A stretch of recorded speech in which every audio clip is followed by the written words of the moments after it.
تذکرہ غوثیہ میں ایک واقعہ درج کیا ہے. یہ ایک مولوی صاحب ان کے پاس آئے اور کہنے لگے کہ کلمہ شریف کی تشریح بیان کر دیں آپ. تو ابو علی شاہ قلندر نے کہا ارے یار کلمے کی تشریح سن کے کیا کرو گے مولانا, اس میں تو سارا شرک بھرا ہے. تو مولانا صاحب کہنے لگے اس کا ہاں شرک ہے بتائیے. تو انہوں نے کہا دیکھو لا الہ الا اللہ, جب آپ کے علاوہ کوئی موجود ہی نہیں ہے تو نفی کس کی کر رہے ہیں کہ یہ الہ نہیں ہے؟ کوئی ہے ہی نہیں تو ذکر کیوں؟ یہ عقائد میں دوبارہ بتا رہا ہوں میرے نہیں ہیں. میں تو نہیں سمجھتا کہ کلمے میں شرک ہے. جو عشق علم کی بنیاد پہ ہوگا وہی صحیح ہوگا. اگر آپ علم کے بغیر رکھیں گے تو جن لوگوں نے اللہ تعالیٰ کے بارے میں غلط عقیدے بھی کلیم کیے ہیں وہ اللہ کی محبت میں ہی کیے ہیں. یہ وحدت الوجود کا جو عقیدہ آیا ہے کہ جی ہر چیز ہی اللہ ہے, اللہ کے علاوہ کوئی چیز ایگزسٹ ہی نہیں کرتی, وجود حقیقی ایک ہے, باقی سب جو ہے وہ مزاج ہے, جو ہے وہ مجاز ہے. اب انہوں نے اللہ کی محبت میں کہا نا, وہ کہتے ہیں ہم مان نہیں سکتے کہ اللہ کے علاوہ بھی کوئی ہے, تو پھر وہ شرک کر گئے, مخلوق کو بھی خدائی بتا دیا, پینتھیزم کا عقیدہ آ گیا, ہماؤس کا عقیدہ آ گیا. حالانکہ توحید تو قدیم کو حادث سے الگ کرنے کا نام تھا. قدیم کہتے ہیں جو ہمیشہ سے, یعنی اللہ, حادث جو مخلوق, حادثہ, انسیڈنٹ. تو لیکن انہوں نے اللہ کی محبت میں کہا نہیں جی یہ پہاڑ بھی اللہ ہے, درخت بھی اللہ, یہ اللہ ہی نے روپ دھارا ہوا ہے. تو یہ عقیدہ اللہ کی نفرت میں رکھا گیا یا اس کی محبت میں؟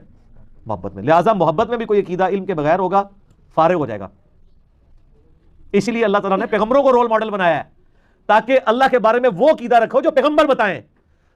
هو الاول والآخر, وہی اول ہے وہی آخر ہے, والظاہر والباطن, وہی ظاہر بھی ہے اور وہ باطن بھی ہے, چھپا ہوا بھی ہے. وہو بکل شیء علیم, اور ہر چیز کو اس نے اپنے علم سے گھیرا ہوا ہے.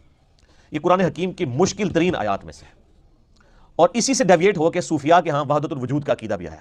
وہ کہتے ہیں جی اول بھی اللہ, آخر بھی اللہ, اور بیچ میں ظاہر اور باطن اللہ ہی اللہ. تو وہ کہتے ہیں ہر چیز اللہ ہی اللہ.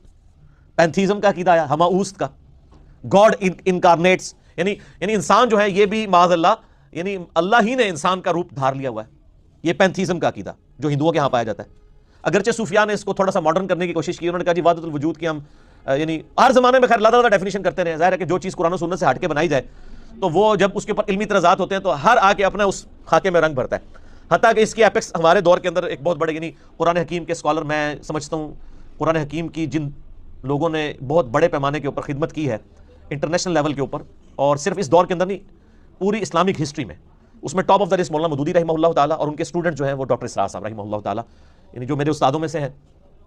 انہوں نے وحدت الوجود کے حوالے سے پوری ڈسکشن کی, اور انہوں نے کہا کہ جی میں نے جب ان سے ملاقات کے لیے 2008 میں حاضر ہوا, میں نے کہا سر یہ آپ نے وحدت الوجود کا آپ کو پتہ نہیں ہے؟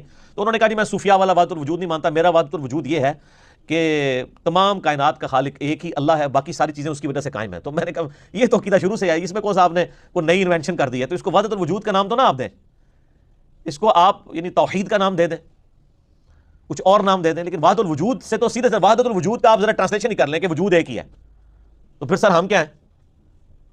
ہم ہیں نا, مخلوق ہے نا. یہ پوری کی پوری کتابیں ہیں, اس کے پیغمبر کس لیے آئے ہیں کہ اللہ نے مخلوق پیدا کی ہے, اور مخلوق کو خالق سے الگ کرنے کا نام ہی تو توحید ہے. قدیم کو حادث سے الگ کرنے کا نام ہی تو توحید ہے. یہ علم الکلام کی ٹرمز ہے. قدیم جو ہمیشہ سے, حادث جو ہمیشہ سے نہیں ہے.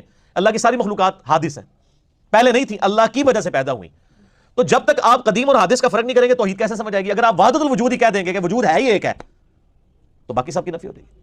تو وہ پھر اس لیے ہک ہے جڑا ڈھونگ کی ہک آ کے وہ کافر و مشرک ہے. اور یہی تصوف وہ یعنی پرانے صوفیاء کے اندر محی الدین ابن عربی نے یعنی سب سے پہلے اس کو زیادہ پروموٹ کیا, اور اس کے بعد ہمارے یہاں پہ ان کی جو جائز اولادیں ہیں بریلوی اور دیوبندی علماء, اور ان کے جو مشترکہ دادا ابو ہیں امداد اللہ مہاجر مکی, سب سے زیادہ فتنہ اس نے سب کانٹیننٹ کے اندر وحدت الوجود کے حوالے سے کھڑا کیا. لیکن اللہ کا فضل ہے آپ لوگ پڑھ لکھ گئے ہیں, ان لوگوں کو تو کوئی پوچھتا تک نہیں ہے. ان کی یعنی آپ سمجھیں علمی میتیں لے کے مدرسوں میں لوگ بیٹھے ہوئے ہیں. عام بندوں کو کیا پتا, جب ہم نام لیتے ہیں تو مدرسوں والے خوش ہوتے ہیں. ادروائز عام مسلمان کو کیا پتا کہ امداد اللہ مہاجر مکی کون ہے, یہ محی الدین ابن عربی کون ہے؟